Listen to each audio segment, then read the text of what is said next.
Today's educational moment is titled, Stop Selling Popcorn. A few months ago, I was walking towards Ralph's, and this little Boy Scout in his cool little outfit says to me, "Would you like to buy some popcorn?" And I said, "No, I don't want to buy any popcorn." I walked into Ralph's, bought my stuff, and as I was walking out the door, the same little kid, his cute little outfit, said, "Would you like to buy some popcorn?" He looked at me like he'd never seen me before. And I says, "No, I don't want to buy any popcorn." And then I stopped for a second and I asked him, "Could I give you a sales tip?" And he said, "Sure." And then I looked at his mom and I said, Is it okay?" And she nodded her head, "Yeah." I said, "You need to stop selling popcorn. You need to change your sales pitch." He says, "What do you mean?" He says, "Many people aren't going to buy popcorn that's 20 times the price that you can get it inside the store. What you need to do is approach it differently." And of course he's looking at me like, I don't get it. He says, "What you need to do is greet the person coming towards you, say, 'Hi, how are you?'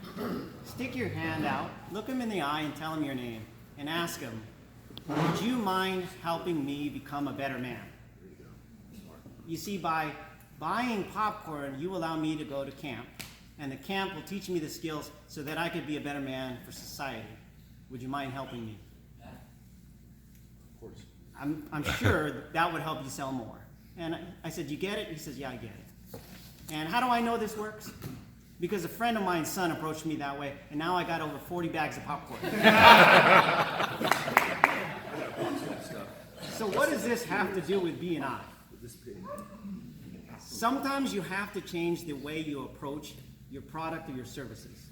If you're great at sales and you don't need any new skills, then this is probably something you might not need. But if you're having trouble selling your product or your service, maybe you need to change things up a little bit.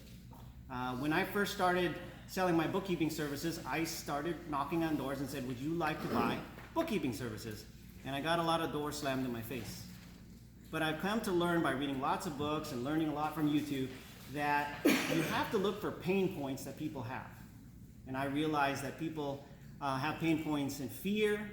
They have the fear of the IRS. They worry because they haven't been doing their books. They don't know where all their money's going. And they don't have time to spend with their family because after they do their job, then they have to do their books. So I've learned that those are their pain points. And I come in and say, "Hey, I can save those pain points by doing your books."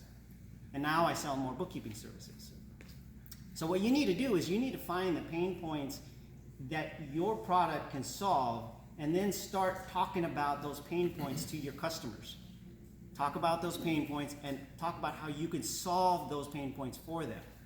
And if you change your approach in that manner, you're going to sell more of your services. So, today's tip. Stop selling popcorn, look for pain points in your industry, and talk about how you can solve them instead of buy my product, buy my product, buy my product. Talk about how I can solve your pain points.